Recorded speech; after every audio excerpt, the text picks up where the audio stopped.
नमस्कार, बहुत स्वागत है आपका। शाम के 7:30 बज रहे हैं, आप देख रहे हैं न्यूज नेशन में हूं आपके साथ ज्योति तनेजा भसीन। रिंकू को इंसाफ दिलाने के लिए हर तरफ से आवाजें उठ रही हैं। पूरा देश इस वक्त सिर्फ एक ही मांग कर रहा है कि रिंकू के परिवार वालों को इंसाफ मिलना चाहिए। और देखिए, लगातार लोगों का धरना प्रदर्शन जारी है।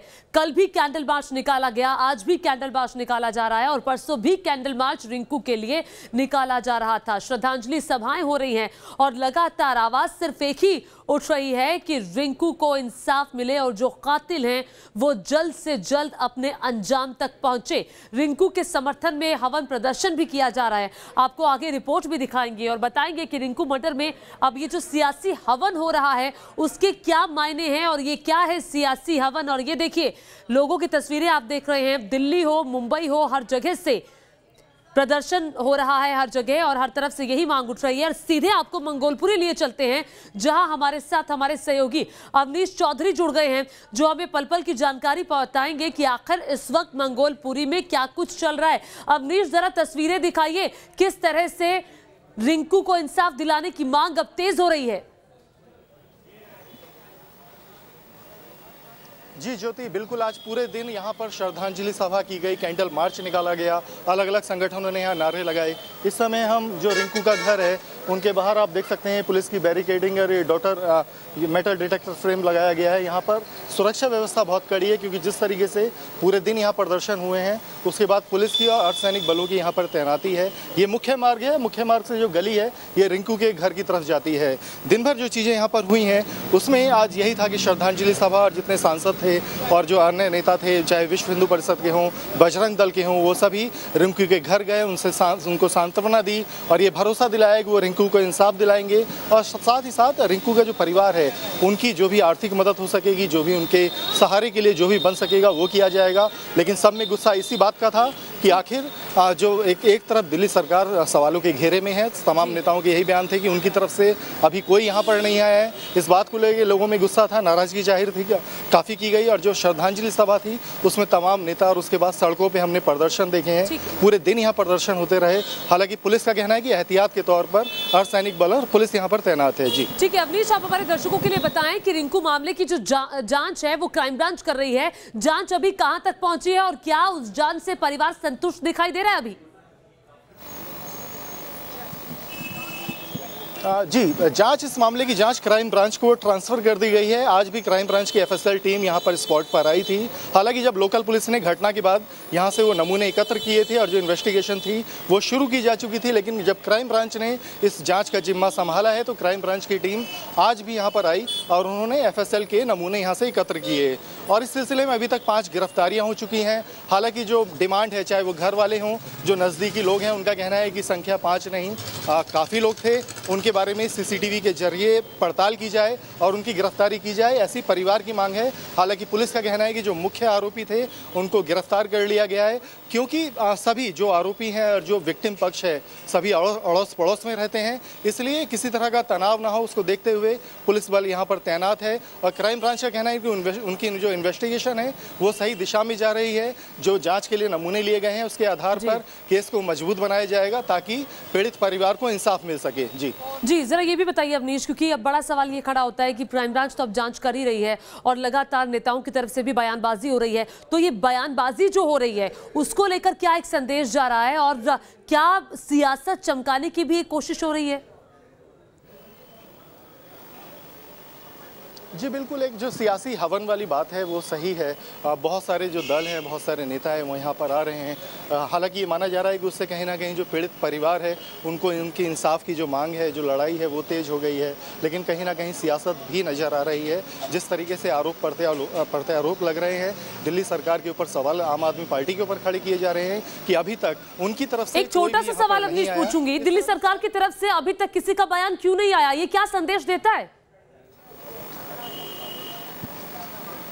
जी बिल्कुल, यही सबसे बड़ा सवाल है कि दिल्ली सरकार, जो कि ये इस तरह की जानकारी आ रही है कि जो तमाम इनके जो नुमाइंदे हैं उनसे संपर्क की कोशिश की गई, लेकिन कोई भी इस मामले में अपना पक्ष रखने तक को तैयार नहीं है।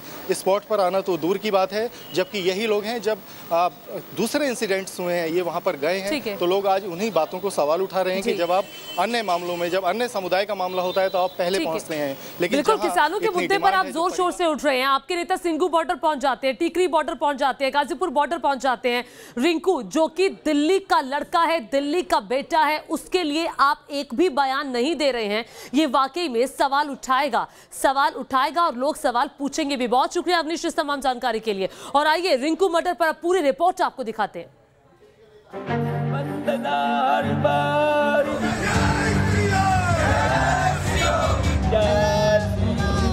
बहुत जय श्री राम की वजह से मेरे बच्चा ले लिया। हमें भी मारा, मम्मी पापा तक को मारा मेरे, और फिर भैया को बाद में इन्होंने बाहर निकाल के चाकू मार।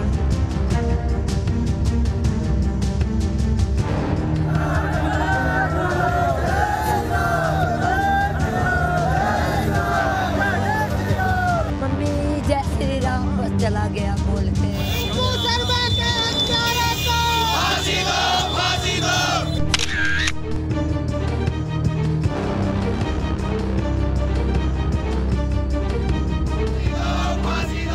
रिंकू को इंसाफ दिलाने की मांग जोर पकड़ती जा रही है।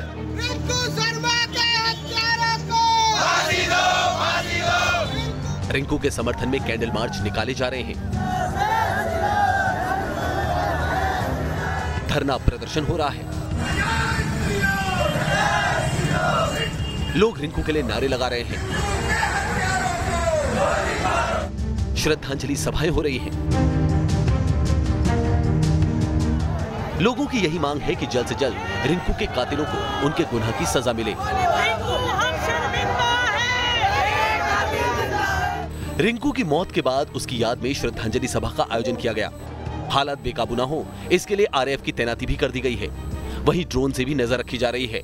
रिंकू की हत्या के बाद से ही मंगोलपुरी में तनाव बना हुआ था और उसके बाद अब जो है वहाँ यहाँ पर श्रद्धांजलि सभा भी की जा रही है। और आप देख सकते हैं कि यहाँ पर जो है वो पूरी सुरक्षा कर्मी जो है यहाँ तैनात किए गए। आरएएफ जो है वो यहाँ तैनात की गई है। यहाँ पर सुरक्षा के लिहाज से पूरे इंतजाम है।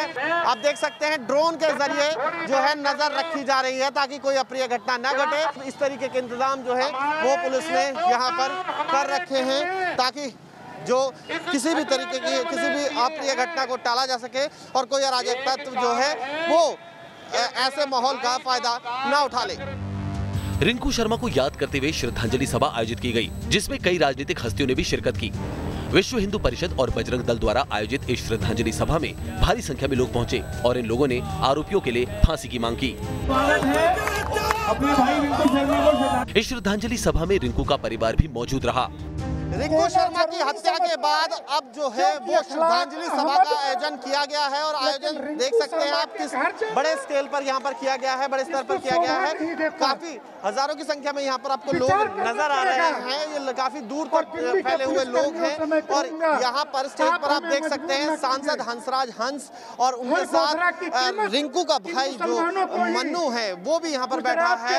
परिवार के लोग बैठे हुए हैं क्योंकि श्रद्धांजलि सभा ये आयोजित की गई है रिंकू के लिए। हमारी ये मांग है कि दोषियों को तुरंत फांसी दी जाए, 2-3 महीने के अंदर ही फास्ट ट्रैक कोर्ट में केस चलाया जाए और इन दोषियों को फांसी दी जाए। रिंकू जिस इलाके में रहता था उसकी सुरक्षा अब किले की तरह हो गई है। रिंकू हत्याकांड की जांच क्राइम ब्रांच के हाथों में है और इलाके में मौजूद तनाव को भांपते हुए सुरक्षा काफी बढ़ा दी गई है। मंगोलपुरी में रिंकू की हत्या के मामले में जिस तरीके से तूल पकड़ा है उसको देखते हुए अब जो है वो पूरे इलाके में किस तरीके से सुरक्षा बढ़ा दी गई है हम आपको दिखाते हैं। यहाँ बैरिकेटिंग, ये बाहर गली है जहाँ पर पूरी तरीके से बैरिकेटिंग कर दी गई है, मेटल डिटेक्टर लगा दिए गए हैं, फोर्स तैनात कर दी गई है। आप देखिए यहाँ पर पूरे फोर्स को तैनात किया गया है बाकायदा और जगह जगह ऐसा सिर्फ एक स्पॉट पर नहीं है, जगह जगह पुलिस को और जो दूसरी फोर्सेस हैं उनको तैनात किया गया है। रिंकू मंगोलपुरी का रहने वाला था और पुलिस इस इलाके में आने जाने वालों की जांच मेटल डिटेक्टर से कर रही है। वहीं इलाके की गलियों में भी अतिरिक्त फोर्सेस की तैनाती की गई है। रिंकू शर्मा के घर के बाहर भी आप देख सकते हैं, गली के बाहर पुलिसकर्मी जो हैं वो तैनात किए गए हैं और जो आला अफसर हैं वो भी लगातार राउंड कर रहे हैं। मेटल डिटेक्टर ये आपको जो नज़र आ रहा है, ये रिंकू के घर के बिल्कुल बाहर लगा हुआ है। इस वक्त मेटल डिटेक्टर लगाया गया है। हम आपको दिखाएं तस्वीरों में तो यहाँ पर रिंकू के लिए इंसाफ की जो मांग करता हुआ पोस्टर भी बाकायदा लगाया गया है और गली में भी पूरे फोर्सेज जो हैं वो तैनात की गई हैं। रिंकू को लेकर उसके इलाके में मातम खत्म होने का नाम नहीं ले रहा। आज भी लोग रिंकू का नाम सुनकर भावुक हो जाते हैं। लोक में रहते हैं, अच्छा था, मिलता जुलता था, श्री राम बोलता था लड़का, बहुत अच्छा स्वभाव था उसका। हम देखिए घटना को इस तरह से देख रहे हैं कि ये राजनीतिक पार्टियां जो है इस तरह की चीज़ों को जो है उल्टी सीधी बातें बना करके बढ़ावा देती हैं। ये एक लिंचिंग है हिंदू के साथ जो है, जय श्री राम कहने पे या चंदा काटने पे किसी को चाकू मार के हत्या कर दी जाए, इससे बड़ा दुर्भाग्य इस हिंदुस्तान के लिए कुछ भी नहीं है। जो भी हुआ बहुत गलत हुआ है, बहुत ज्यादा गलत हुआ है सर। रिंकू हत्याकांड को देखते हुए पुलिस कोई कोताही नहीं बरतना चाहती। पुलिस को अंदेशा है कि कुछ असामाजिक तत्व इलाके का माहौल बिगाड़ सकते हैं, इसलिए इलाके के आसपास भी पुलिस फोर्स को तैनात कर दिया गया है। ये मुख्य मार्ग है, जो रिंकू हत्याकांड का जो घटना स्थल है वो अंदर की तरफ है, लेकिन आप देखेंगे कि रोड पर काफी बड़ी संख्या में पुलिसकर्मी तैनात हैं, अर्धसैनिक बल के जवान तैनात हैं। ये आपको नजर आ रहा है कि एक तरफ जो यहाँ पे संगठन है, अलग अलग संगठन यहाँ पर अपना विरोध जाहिर कर रहे हैं, प्रदर्शन कर रहे हैं। इस समय भी एक संगठन यहाँ प्रदर्शन कर रहा है और मेन मार्केट में जो तनाव की स्थिति है वो बनी हुई है, जिसको देखते हुए दिल्ली पुलिस और अर्धसैनिक बल के जवान यहाँ तैनात हैं। अलग अलग जो गली के पॉइंट्स हैं उन पे बैरिकेडिंग की गई है। इलाके के आसपास की कई जगहों पर बैरिकेडिंग लगा दी गई है और गुजरने वाले हर शख्स की चेकिंग की जा रही है। और पुलिस बल यहाँ पर लगातार 24 घंटे हमें तैनात नज़र आ रहा है। पुलिस अधिकारियों का कहना है कि ये जो माहौल यहाँ पर चल रहा है, जिस तरीके से लोग अपना विरोध जाहिर कर रहे हैं, जो आरोपी थे उनके घर पर तोड़फोड़ की गई, उसके बाद से पुलिस बेहद सजग है। जो खुफिया जो इनपुट हैं उन पे भी लगातार काम किया जा रहा है कि कहीं कोई इस माहौल की आड़ में किसी ऐसी घटना को अंजाम ना दे जिससे तनाव और ज़्यादा बढ़े। यही वजह है कि घटना स्थल से बाहर भी, यानी कि मुख्य मार्ग पर भी बड़ी संख्या में पुलिसकर्मी तैनात किए गए हैं। रिंकू की हत्या को लेकर बीजेपी और आम आदमी पार्टी भी आमने सामने आ गई है। बीजेपी सांसद मनोज तिवारी ने रिंकू के घर का दौरा किया और केजरीवाल सरकार के रुख पर हैरानी जताई। इसमें बहुत एक दुखद बात ये है कि लगातार दिल्ली में हम देख रहे हैं कि उन्मादी भीड़ के द्वारा ऐसी घटनाएं हो रही हैं और ऐसी घटनाओं में खास तौर से जो टारगेट हो रहे हैं वो एक विशेष समुदाय के लोग हैं। और दिल्ली के मुख्यमंत्री जी को इसमें पता नहीं क्यों कैसी भूमिका निभा रहे हैं। मैं हैरान हूँ। जो भी इंसानियत को समझता है वो आकर के परिवार को ढाढ़स बंधा रहा है, लेकिन दिल्ली के मुख्यमंत्री जी अभी तक नहीं आए हैं। ये अपने आप में एक बहुत जहरीला संकेत है। मैं इसको जहरीला संकेत मानता हूँ। वहीं आम आदमी पार्टी के नेता सौरभ भारद्वाज ने रिंकू की हत्या को दिल्ली पुलिस और केंद्र सरकार की नाकामी करार दिया। दिल्ली के बीचों बीच लाठी, डंडे, चाकू लेकर लोग किसी के घर घुस जा रहे हैं, ये कैसे संभव है? सीधा सीधा दिल्ली पुलिस की नाकामी, केंद्र सरकार का इसके अंदर जवाब बनता है, केंद्रीय मंत्री का इसके अंदर जवाब बनता है। जब से भाजपा की सरकार 2014 में आई है, मुस्लिम समुदाय को लगता था कि वो असुरक्षित हैं, मगर अब दलित समुदाय को लगता है कि वो असुरक्षित हैं।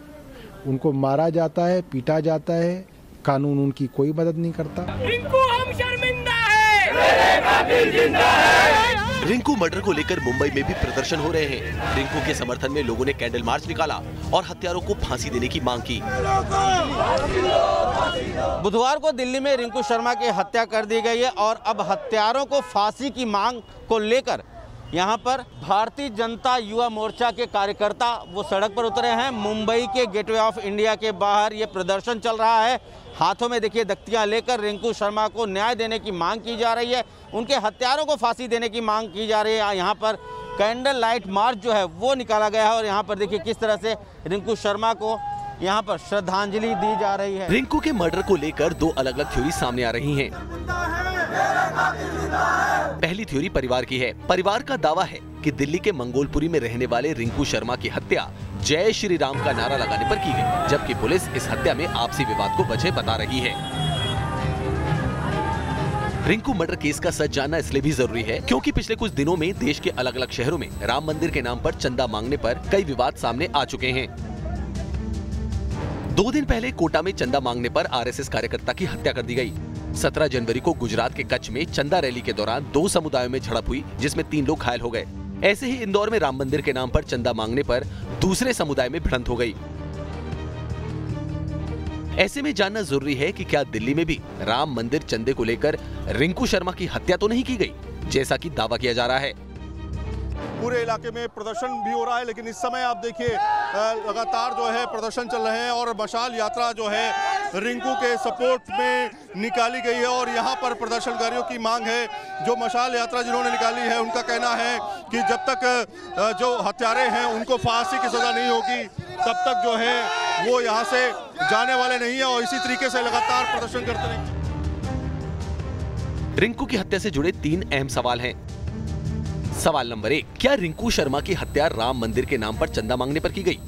सवाल नंबर 2, हत्या के पीछे क्या वाकई धर्म का एंगल था? सवाल नंबर 3, पुलिस जिस आपसी विवाद की थ्योरी बता रही है वो विवाद आखिर क्या था? सबसे पहले मोबाइल फोन से बनाए गए इस वीडियो पर गौर कीजिए, जो रिंकू की हत्या के ठीक पहले बनाया गया था।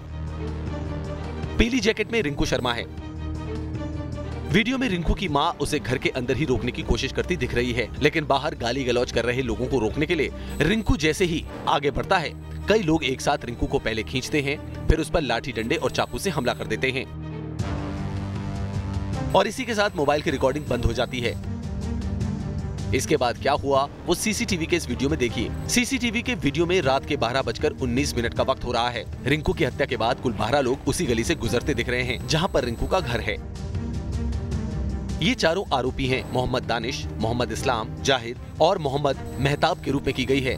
दानिश और इस्लाम दर्जी हैं, जाहिद कॉलेज का छात्र है और मेहताब 12वीं क्लास में पढ़ता है। आरोप है कि इस्लाम ने ही रिंकू का गला पकड़ा था और मौके पर मौजूद मेहताब ने रिंकू के ऊपर चाकू से जानलेवा हमला कर दिया, जिसमें रिंकू की मौत हो गई। दिल्ली पुलिस कह रही है कि पुरानी रंजिश के चलते इन चारों ने मिलकर रिंकू की हत्या की, जबकि परिवार की थ्योरी इससे बिल्कुल अलग है। जय श्री राम, थोड़ा सा बता दे। जय श्री राम बोलता था, वो राम का भगत था, बस उसकी वजह से मेरा बच्चा ले लिया। मुझे इंसाफ चाहिए, मेरे बच्चे को नौकरी चाहिए, मेरे घर में कोई कमाने वाला नहीं है। 10 फरवरी की देर शाम को मंगोलपुर इलाके में कुछ लड़के एक रेस्तोरां में बर्थडे पार्टी मनाने के लिए पहुंचे थे। उसी दौरान लड़कों के बीच में एक पुरानी रेस्तोरां बंद होने के विषय को लेकर के, बिजनेस राइवलरी को लेकर के उनके बीच में लड़ाई झगड़ा हुआ। पुलिस जिस बर्थडे विवाद का जिक्र कर रही है वो बर्थडे पार्टी कहाँ हुई थी, वहाँ कौन कौन मौजूद था, विवाद क्या हुआ, ये समझने के लिए न्यूज नेशन के रिपोर्टर रोमानुल्लाह खान ग्राउंड जीरो पर पहुंचे। मसाला दरबार नाम का मंगोलपुरी का ये वही रेस्टोरेंट है जहां पर पुलिस का दावा था कि झगड़े की शुरुआत हुई थी, जहां पर रिंकू शर्मा और आरोपियों के बीच में झगड़ा हुआ था। ये रेस्टोरेंट आज बंद है। इनके ओनर हमारे साथ है, जिनको पुलिस साथ ले गई थी। क्या हुआ था यहाँ पर? हुआ कुछ भी नहीं था, नॉर्मल अपना वो तो खाना वाना खा के यहाँ से निकल गए थे, यहाँ कुछ नहीं हुआ था। झगड़ा हुआ था यहाँ पे किसी तरह का? मंगोलपुरी के जिस इलाके में रिंकू शर्मा का घर है, वहाँ से महज कुछ मीटर दूर ही आरोपियों का भी घर है।